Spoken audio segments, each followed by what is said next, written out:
প্রিয় শিক্ষার্থীবৃন্দ, আমি নারায়ণচন্দ্র ঘোষ, সহযোগী অধ্যাপক, ব্যবস্থাপনা বিভাগ। আমি ব্যবস্থাপনা বিভাগের বিভাগীয় প্রদানের দায়িত্বে আছি। একই সাথে মার্কেটিং বিভাগেরও বিভাগীয় প্রদানের দায়িত্ব পালন করছি। ব্যবস্থাপনা বিভাগের পক্ষ থেকে তোমাদেরকে ধন্যবাদ। তোমাদের সাথে আমাদের বিভাগের দুটি বিষয়ে সম্পর্ক রয়েছে। একটি হলো ব্যবসায়িক সংগঠন ও ব্যবস্থাপনা, অন্যটি হলো ফিনান্স, ব্যাংকিং ও বিমা। আমরা আমাদের অনেক কাজের চাপ, সেই কাজের চাপের মধ্য থেকে তোমাদেরকে সর্বোচ্চ দেওয়ার চেষ্টা করব। আমার দীর্ঘদিনের অভিজ্ঞতা থেকে একটা বিষয় মনে হয়েছে যে প্রথম দিকের ক্লাসেই তোমাদের কতগুলি বিষয় সম্পর্কে একটু ধারণা দেওয়া দরকার, যেগুলি জানা থাকলে পরবর্তীতে তোমাদের যে কোনো বিষয় বুঝতে সুবিধা হবে।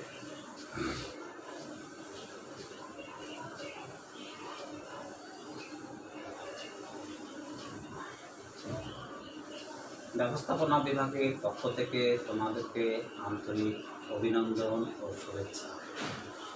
আসলে তোমাদের যেভাবে আমরা বরণ করে নিতে চাচ্ছিলাম কোভিড-19 কারণে আমরা সেভাবে তোমাদেরকে বরণ করে নিতে পারিনি। আমরা গত বছরও একটি বিরাট অনুষ্ঠান করে নবীনবরণ করা হয়েছিল, কিন্তু আমরা একটি মহামারীর প্রকোপে পড়েছি, যে কারণে আমাদের পক্ষে তোমাদেরকে সেভাবে বরণ করা সম্ভব হচ্ছে না। তোমাদের সুস্থতা কামনা করি। আমরা সবাই যেন এই মহামারীর মধ্যে সুস্থ থাকি, পরিবার পরিজন সুস্থ থাকি। এই সময়ে সবার সুস্থতাই হলো সবচেয়ে বড় কাম্য।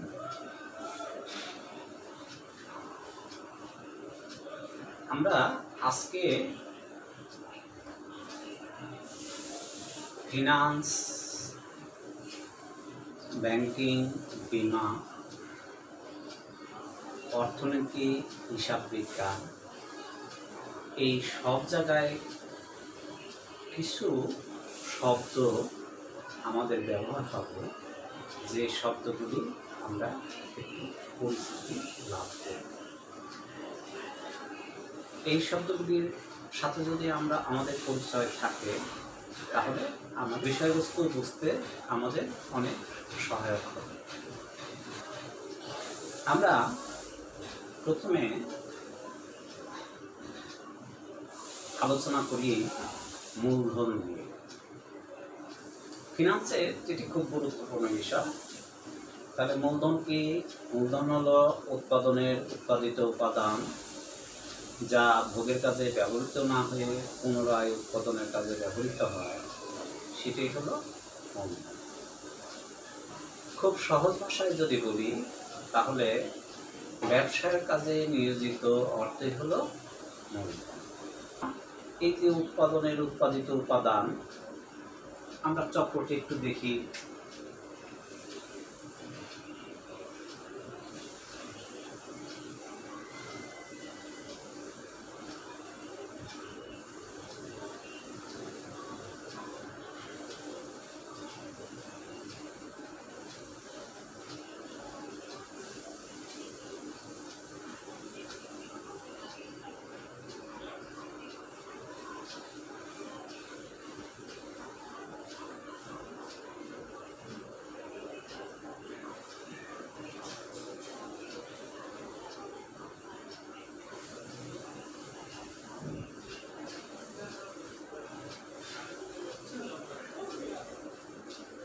তাহলে এইখানে ধরো বিনিয়োগ,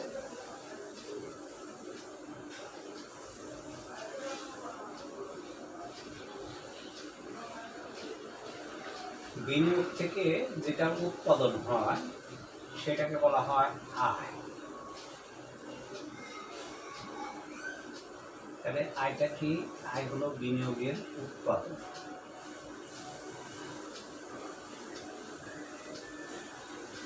তাহলে উৎপাদন, এই আয়ের একটাংশ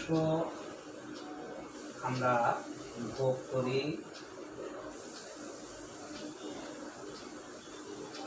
বাকি অংশ সঞ্চয়।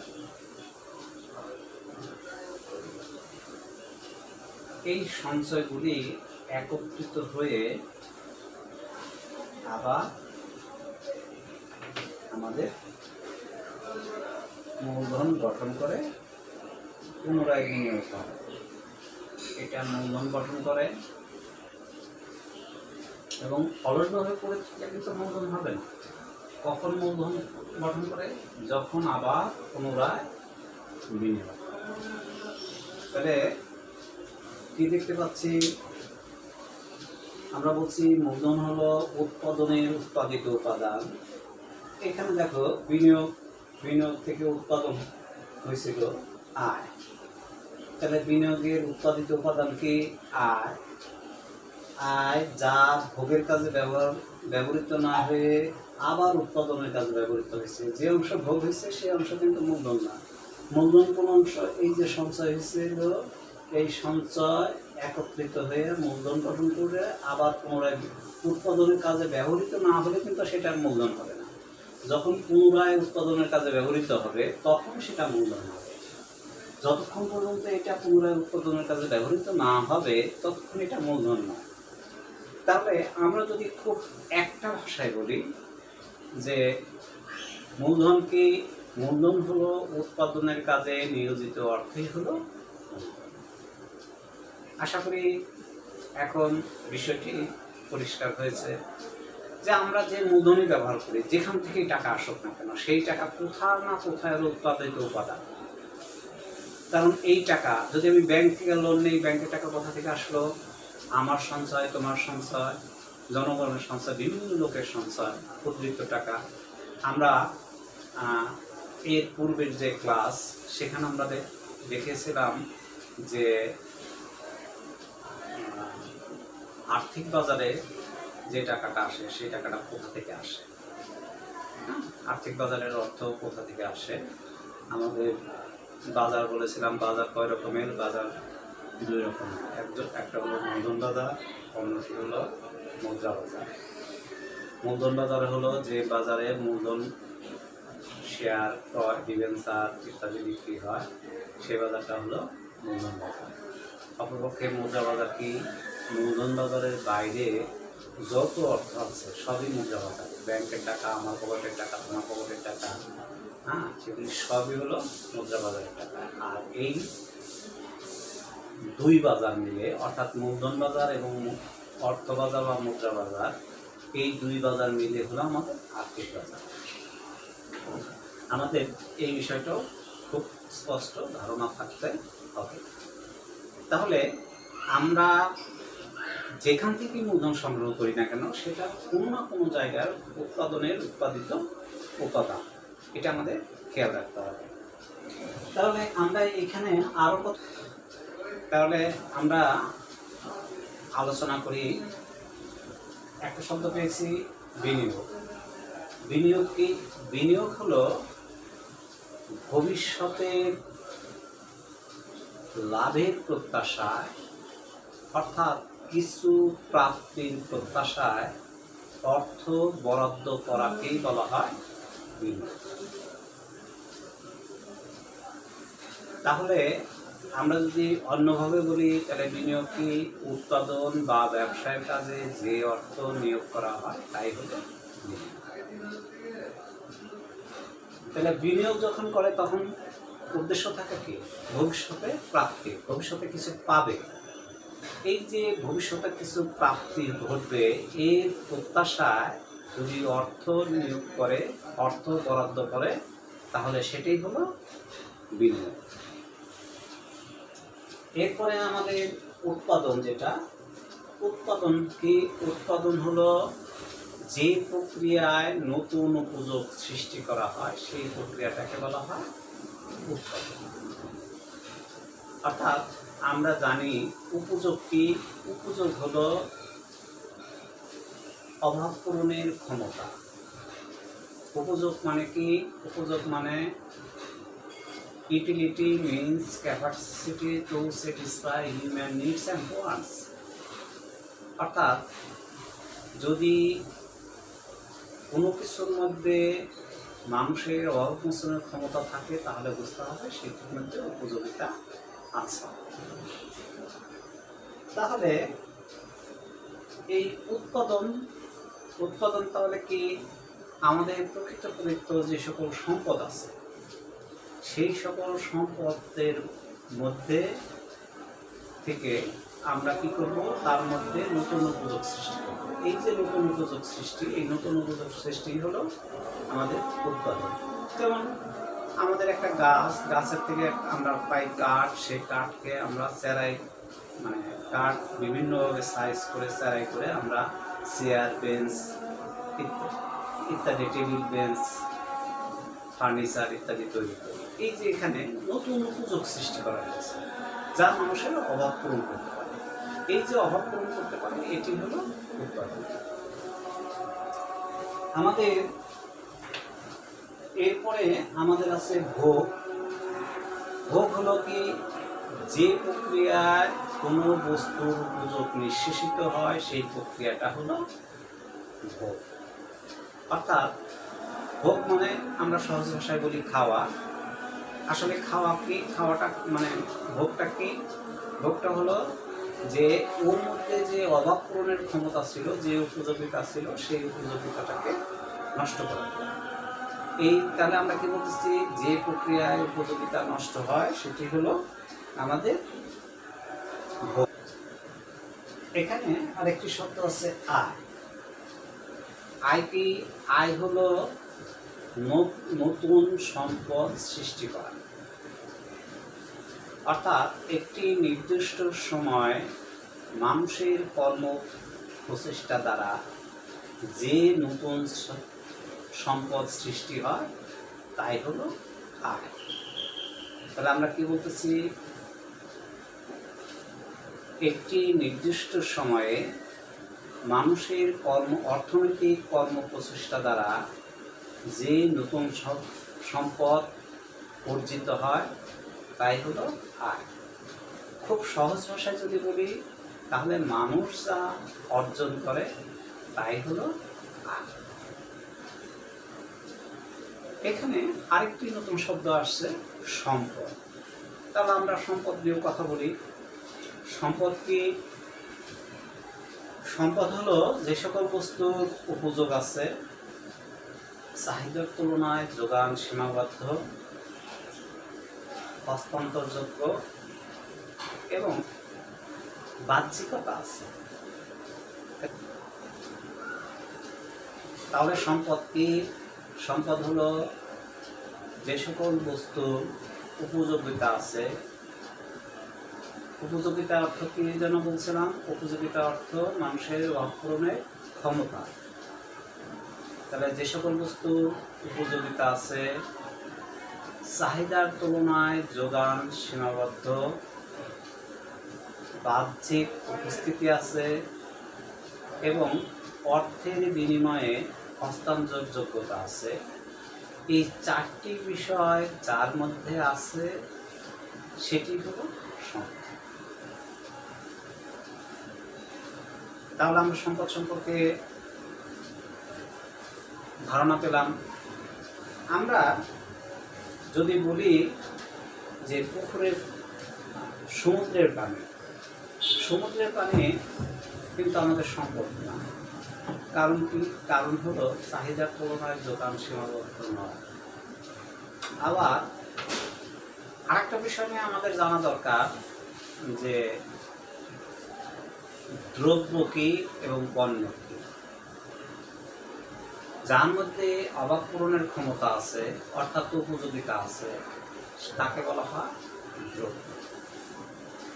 এই দ্রব্যটি যদি পারিবারিকভাবে উৎপন্ন হয় তাহলে দ্রব্য, অপরদিকে এটি যদি বাণিজ্যিকভাবে উৎপাদিত হয় তাহলে সেটি হবে পণ্য। তাহলে আমরা বাড়িতে যেগুলি খাদ্যদ্রব্য তৈরি করি এটা হলো দ্রব্য, অন্যদিকে বাণিজ্যিকভাবে যে সাবান তৈরি করা হয় এটি হলো পণ্য। একটি পারিবারিকভাবে তৈরি হলে এটাকে বলা হবে দ্রব্য, আর বাণিজ্যিকভাবে তৈরি হলে এটাকে বলা হবে পণ্য। আমরা ভোগ নিয়ে আলোচনা করি। ভোগ হলো যে প্রক্রিয়ায় উপযোগ নিঃশ্বাসিত হয় সেই প্রক্রিয়াটাকে বলা হয় ভোগ, অর্থাৎ উপযোগ ব্যবহার করাকে ভোগ করা। সঞ্চয় হলো মানুষ তার আয়ের যে অংশ বর্তমানে ভোগ না করে ভবিষ্যতের জন্য জমা রাখে সেই অংশকে বলা হয় সঞ্চয়।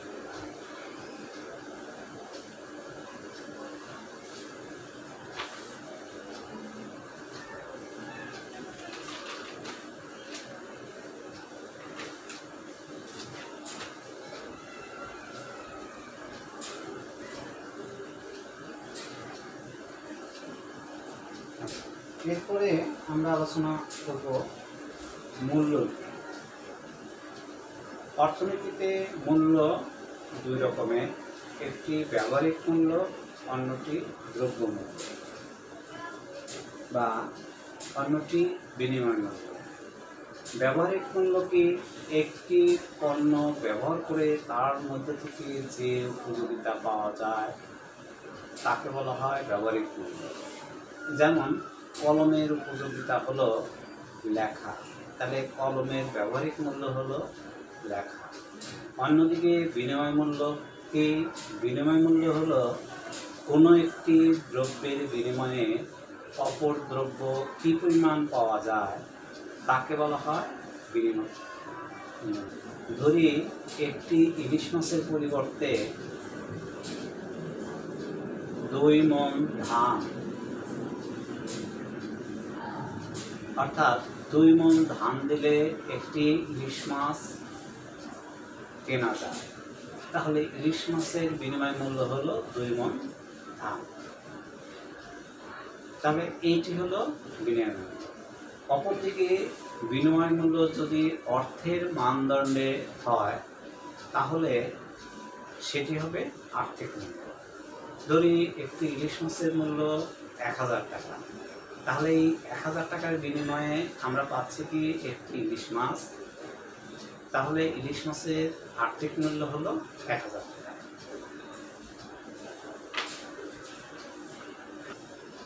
এই যে আর্থিক মূল্যের কথা বললাম,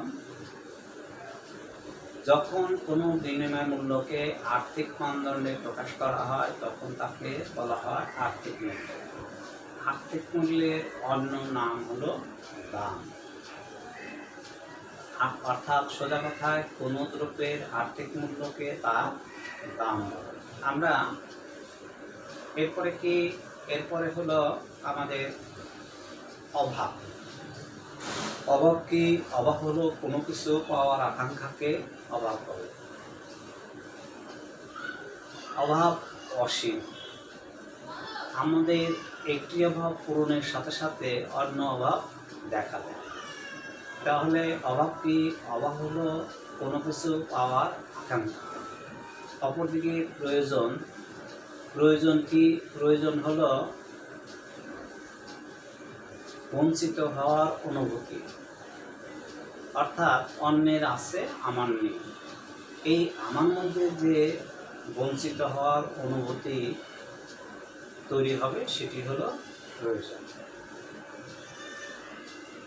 চাহিদা কি? চাহিদা হলো যখন 3টি জিনিস একসাথে কাজ করে। এক, কোনো অভাব অর্থাৎ কোনো দ্রব্য পাওয়ার আকাঙ্ক্ষা পূরণের জন্য প্রয়োজনীয় অর্থ এবং অর্থ ব্যয় করার ইচ্ছা। তাহলে আমরা চাহিদা কি বলতেছি? চাহিদা কি হবে? তিনটি জিনিস যখন একসাথে কাজ করবে, এক, অভাব, দুই, অভাব পূরণের জন্য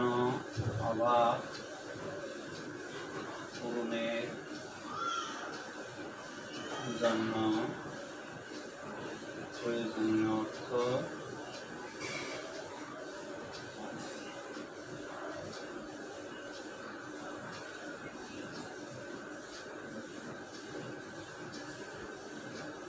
ব্যয় করা যাচ্ছে।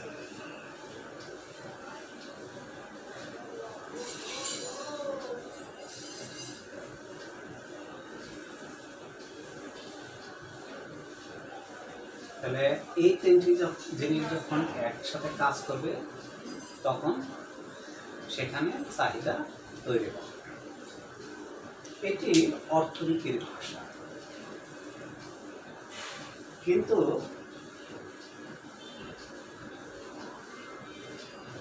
আমাদের মার্কেটিং এর ভাষায় এর সাথে আরেকটি বিষয় যোগ আছে, সেটি হলো অধিকার।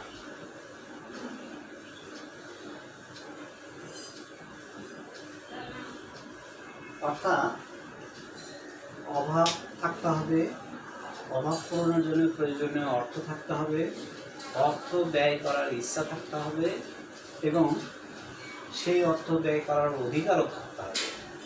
যদি একজন ব্যাংকের লোক, তার একটি প্রাইভেট কারের অভাব, যে ব্যাংকে চাকরি করে, কিন্তু তার অভাব পূরণের জন্য তার কাছে প্রয়োজনীয় অর্থ আছে, অর্থ ব্যয় করারও ইচ্ছা আছে, কিন্তু অর্থের মালিক তো সে না।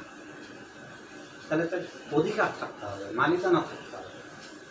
কেবল তখনই মাত্র গাড়ির চাহিদা তৈরি হবে, তার নাহলে গাড়ির চাহিদা তৈরি হবে না।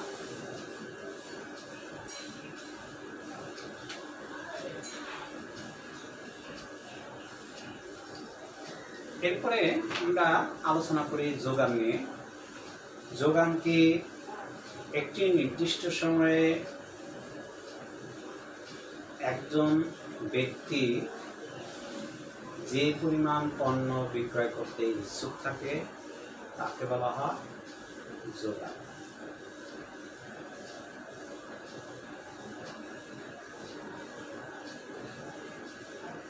তাহলে আমরা যদি এটাকে সামষ্টিকভাবে বলি, তাহলে আমরা কি বলতে পারি? একটি নির্দিষ্ট সময়ে নির্দিষ্ট দামে বিক্রেতারা যে পরিমাণ পণ্য বিক্রয় করতে ইচ্ছুক থাকে সেই পরিমাণ পণ্যকে বলা হয় যোগান। অপরদিকে মজুদ হলো বিক্রয়যোগ্য মোট পণ্যকে মজুত করে। অর্থাৎ একটা নির্দিষ্ট সময়ে বিক্রয়যোগ্য যে পরিমাণ পণ্য জমা থাকে তাই হলো মজুদ। বাজার হলো ক্রেতা এবং বিক্রেতার মধ্যে পারস্পরিক আন্তঃসম্পর্ক, যে সম্পর্কের মাধ্যমে পণ্য মালিকানা হস্তান্তর।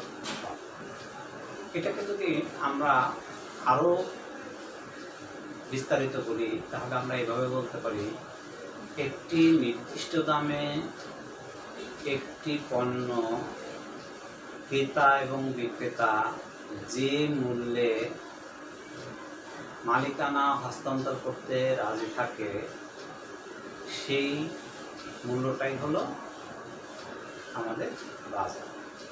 আমরা বাজার বলতে সাধারণত মনে করি কোনো স্থান, কিন্তু না, বাজার আসলে ক্রেতা এবং বিক্রেতার মধ্যে একটি আন্তঃব্যক্তিক সম্পর্ক। অর্থাৎ একজন বিক্রি করবে আর একজন কিনবে। আমরা যদি বলি পাটের বাজার ভালো না, তার মানে কি পাটের দাম ভালো যাচ্ছে। যদি বলি যে মাছের দাম চড়া, তার মানে কি দাম অনেক বেশি। অর্থাৎ বিক্রেতা বেশি টাকা না হলে পণ্যটি দিচ্ছে না। আমাদের আরেকটা শব্দ আছে ভূমি। প্রকৃতি প্রদত্ত সমস্ত সম্পদকে এক কথায় ভূমি। আমরা আরেকটি বিষয় নিয়ে আলোচনা করি। একটা হলো ইনপুট। ইনপুট মানে উপাদান,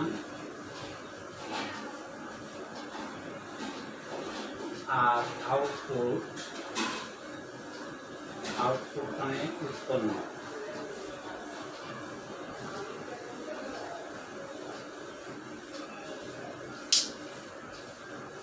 প্রথমে ইনপুট। উৎপাদনের জন্য যে সকল উপকরণ সমূহ ব্যবহার করা হয় তাকে বলা হয় ইনপুট। আর উপকরণ সমূহ ব্যবহার করে যা উৎপন্ন করা হয় তাকে বলা হয় আউটপুট।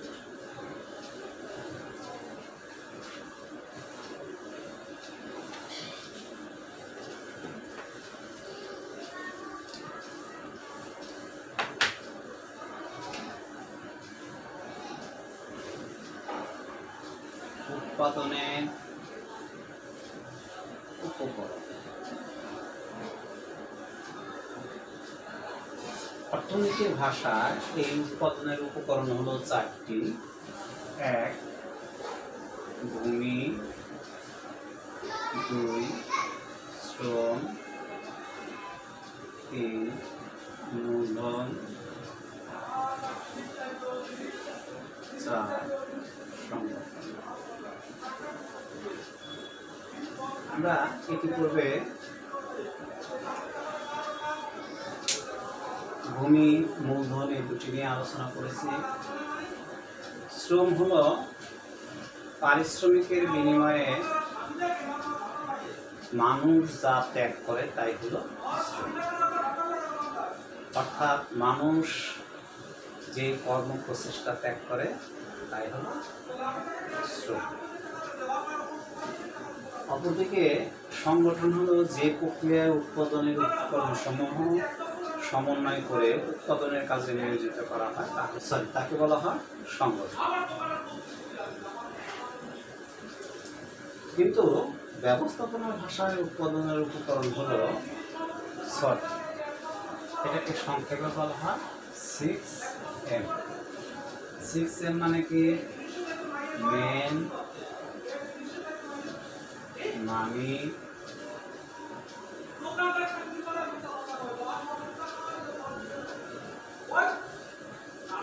Material,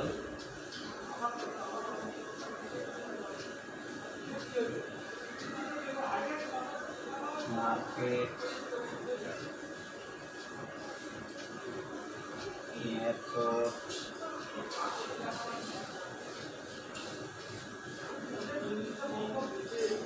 machine.